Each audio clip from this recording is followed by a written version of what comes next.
public and the private sectors collaborate in order to achieve social objectives within the framework of a common economic plan. In a mixed economy, we believe that there is a competition between private and public sectors, which ultimately creates an efficiency and productivity altogether. The importance of this Mahabharata model and its primary objectives are necessary to be discussed as per the analysis based on the entire model.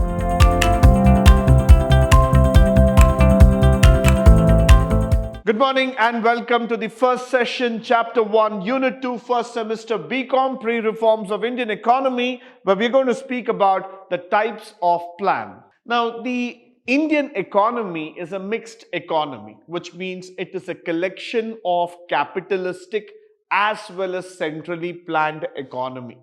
So we believe in this word called as capitalism and socialism, and that's what has been incorporated in the Indian economy for a very long time. Which means to say that somewhere down the line, we believed in this mixed economy. Why? Because the coexistence of private sector as well as the public sector, which creates an economic push to the entire system. Now, if you look at the economic activity in India, though it is directed by the government towards a particular socially significant activity, but it's the private sector that determines the outcome of the activity. So I would always like to say this factor that government and the private institution always work hand in hand in order to create something new for the economy. Many times people ask this question, can't India be a USA, or can't India be like UK or any other country like Singapore, which is like, completely a capitalistic dominated economy? The answer to that is probably no. Why? Because India is a country which has adopted itself with all kinds of factors, including that of privatists as well as the government, so that we are able to create a complete economic setup. Now, moving further, the public and the private sectors collaborate in order to achieve social objectives within the framework of a common economic plan. Now, this is very, very important for all of us to know. Why? Because when you look into the public sector and the private sector, what they typically tend to do is that they have a similar kind of an objective. I will not say exactly matching, so I'm just going to use the word similar. But at the end of the day, the results are the same. They try to match something which is beneficial for the public as well as for their profits. So what happens here is that they try to match at a particular point, and that private sector has a significant component of mixed economy, which is regarded as critical engine of economic growth. Now, India is widely recognized as the world's best example of mixed economy. Now, nobody can deny the factor, because Indian economy was created under the impression of mixed economy, and that's how we believe that this is one of the most interesting economies of the world. Followed by, in a mixed economy, we believe that there is a competition between private and public sectors, which ultimately creates an efficiency and productivity altogether.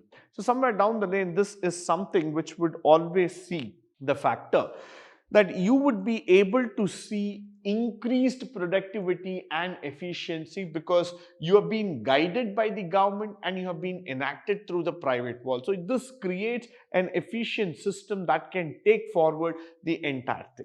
Secondly, profits from the public sector accrue to the government over a period of time. As a result, and income inequality also decreases under a mixed economy. We personally believe that everybody should get a chance to be a part of this economy. Everybody needs to get an income on a regular basis, and there should be enough opportunity for all of us to share the profits. Now, what we believe in a mixed economy is that though there is a dominance at particular level, but still everybody should get some job, everybody should get some income, and we need to reduce the inequality factors. We don't want it to be blaringly high at any given point of time. So let's moving further. Economic activities are systematically into that of a mixed economy, and the government plans the entire economic system in detail. So this is quite interesting for all of us to go about. Followed by, since economic activities are planned, economic stability prevails in a mixed economy. Now that's very, very important for us. Why? Because this is something where we do the detailing part of it. We are persons who believe that every economic activity has to be detailed out. It has to be clearly given as in how we are trying to do it, how we are trying to build it, and what are all the factors that are involved in it. In a mixed economy, goods are produced according to the consumer preferences, which results in the consumer sovereignty. That's very, very important for us. And in a mixed economy, again, as I'm talking about, enterprise flexibility, profit incentive are critical in nature. This is definitely very, very important for us. Why? Because we believe that the factors of innovation, factors of growth and productivities will always be given a chance to prove and to grow with us over a given period of time. So at any given point of time, the mixed economy is like an infinite loop which tries to address the various factors that have been found. A mixed economic system also prioritizes the social welfare, which is very, very important, and a mixed economy protects individual rights. So this becomes even more interesting for us. Why? Because this is a kind of an economy which gives importance to each and every individual who is a part of the system, and his rights in terms of earning, in terms of preferences, is always understood and guided. So that's why I would always say that this economy is a very, very interesting part of the story, and this gives the opportunity for each one of us to understand how to take it forward, how to move forward. Now, the mixed economy, what we are feeling, that's a combination feature of a socialistic fact. So it's always there to see that we are able to create an economy where we are able to get a freedom and we are able to go forward in terms of the progressive growth altogether. Now, in this, let's first talk about how did this mixed economy evolve altogether. Now, one of the types of plan that existed earlier, the before the independence, that was also created, was the Bombay Plan. Now, Bombay Plan was one of the earliest plans that was decided by the government of India, but rather than saying that the word government of India, it was done by a certain set of individuals who actually gave a very brilliant plan in terms of economic development. So in the year January 1944, a group of businessmen and technocrats launched the Bombay Plan as an economic plan for India. The Economic Development Plan was published by a group of Indian entrepreneurs and strongly endorsed the state of economic involvement and planning, which is very, very important, which is very interesting for all of us to know. Why? Now, the entrepreneurs in at that point of time, like J.R.D. Tata, and when you start looking into Ghanshyam Das Birla, all those people had an idea to promote India to the next level, where they wanted to take India through the capitalistic mean. They believed that India had the potential in terms of growth. So let us actually create an economic development which is involved with the state planning commission and with the state activity, so that you will be able to see that there is an industrial growth happening in each and every part of this country. Each and every district, each and every state would be involved in that. Now, with the support of few economists, India's major businessmen, including J.R.D. Tata, J.D. Birla, devised this plan. The industrialists were from a diverse group, and they had a lot of ties, strong ties with the Congress. Now, this was not a politically motivated group. Let's not be mistaken by the fact. Their ideology was very clear, that they wanted to create a plan that would actually help in terms of growth, in terms of development. Despite the friendship with Gandhiji, they did not support his mass mobilization politics.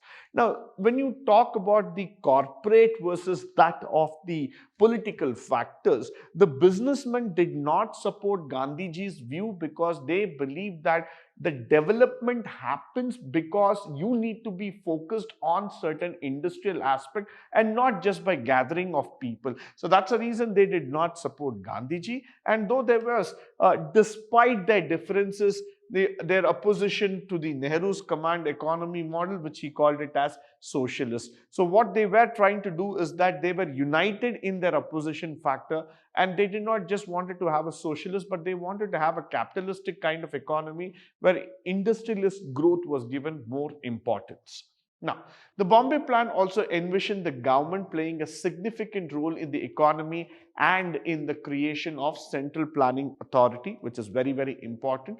In the 1940s, the intellectual atmosphere was favorable for a large state, and that's a reason you would see that the Indian industrialists likewise believed that the lack of financial muscle to undertake large-scale projects, and therefore the government was forced to take action. Initially, it was because that they did not have the money, they did not have the financial muscle to push through the bigger projects. They were not able to do so. So that's the reason what happened is that the industrialists had to go back to the government, ask them to take up the actions so that they would be able to go forward in terms of the growth aspect. Now, coming back to our most favorite model known as the Gandhian model, Mahatma Gandhi, being a keen supporter of agriculture, his belief was always to make decentralization and self-contained nation. He did not follow either the centralist planning or the capitalistic planning. What he wanted is that a self-sustained India, what today we are talking about, Atmanirbhar. That Atmanirbhar plan had come to our father of nation ages back, and he believed that agriculture and the small scale industry in India should be given due importance because that will create employment. At the same time, it will also provide a channel of growth, an income factor altogether. Followed by the factors of Mahatma Gandhi was more from the common man perspective rather than just looking from an industrial or from a growth perspective altogether. Now, though these beliefs were against the planning commission, people did not believe it, people did not see it together. But then Jawaharlal Nehru assured that industrialization will not hamper the establishment. So they just went ahead with the encouragement of the cottage industry. And then the major focus here was on the National Planning Commission to construct a power-based economy, to lay down a top-down approach planning which was not in synchronization of the Gandhian plan altogether.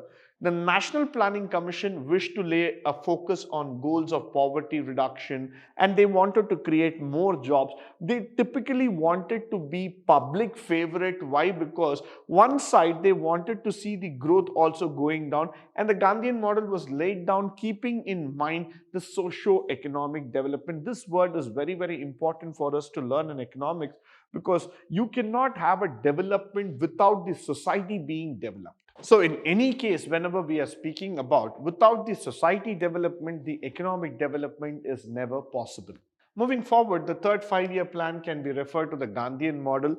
It recommended to the panel in the year 1961 to 66 under the leadership of Pandit Jawaharlal Nehru, and the major objectives of the third-year plan were to the establishment of a independent economy. The economy was in the idea of self-restructuring, creating its own improvement. And this was also known as the Gadgil Yojana, which was a very, very important thing. D.R. Gadgil was the deputy chairman of the Planning Commission, with the chairman being Jawaharlal Nehru himself. So this was the time when India started referring itself to be a self-reliant model by itself. Then comes the most important thing where we talk about the Nehru-Mahablanist model. It was necessary to highlight the economic policy of British after the British colonial period. Therefore, the importance of this Mahablanist model and its primary objectives are necessary to be discussed as per the analysis based on the entire model. It is highlighted that in the model, it focuses on primary objective that leads to the efficiency to develop economic state of the country, as well as it can follow the long-term economic growth of the country. So this is not going to be that easy, because this is going to take a toll. This is going to understand a term factor, that how to bring in the primary development model. It's the objectives were very, very clear here, because when you look into it, the efficiency was, the ideology was given more to develop the economic state of the country, as well as follow something which was very, very needed for the long-term economic growth. Now, as per the second 5-year plan that started in the economic sectors, it was necessary to construct a model that injects effectiveness in the economic sectors, as well as it changes the perspective of Indian economy, no doubt about it. So the Mahablanist model will also implement several ideas that were efficient to build and maintain transparency. So this was going on, and this was very, very important for all of us to understand at that point, that they wanted to maintain transparency, and at the same time they wanted to grow this model. They want to create a structure which could appreciate growth at all levels as far as possible. Now, what is the Nehru model? The fundamental state of this model is to highlight, in contrast to the national development. As per this key model, you would see that the 4 pillars of this model are based on the parliamentary democracy. So therefore, economic planning was considered to be one of the key factors for the growth. And that's where Nehru believed that independence in terms of a calculated growth will actually help in terms of building a stronger economic model. Now, what was the essence of the Mahablanist model? The essence of this model was that to highlight the impact of heavy industry in India, that's a factor. And the major thing is that bring in the foreign investment that we are talking about, and to ensure that the proper funds are being maintained and there's a potential improvement that has been given to the economic model of our country. So somewhere down the lane, today we see that all these points are very valid points, and they have been taken for the modern growth and development. The conclusion of this entire thing is that, as per the analysis, it's very, very clear that these models were developed in order to measure the industrial model, as well as constructing of a long-term model that actually helps in maintaining and proper sustainable growth, which is one of the most important thing as a financial structure of the country. So this is definitely very, very important, that could actually help us to build a complete structure, a complete system altogether.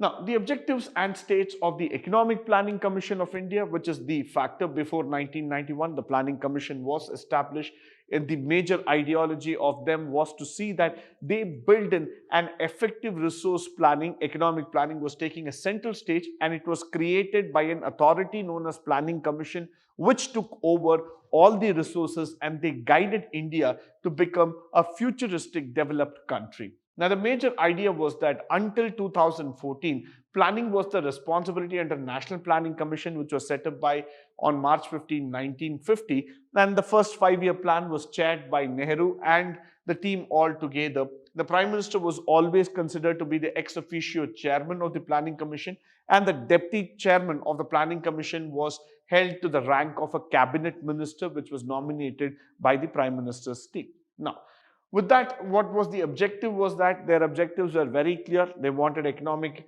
growth and development. They wanted to see an increase in the employment, increase in investment, social justice, balanced regional development, and of course, not to forget modernization also. So these were the primary objectives of the Planning Commission. With that, I come to the end of this particular session.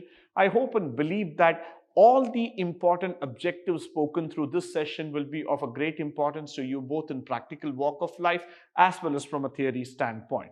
In the upcoming sessions, we will be talking about the instruments of fiscal and monetary policy, and that's a very important session that we're going to talk about in economics. But until then, stay tuned, stay blessed, and stay enlightened forever. Thank you once again for joining me today on this wonderful session.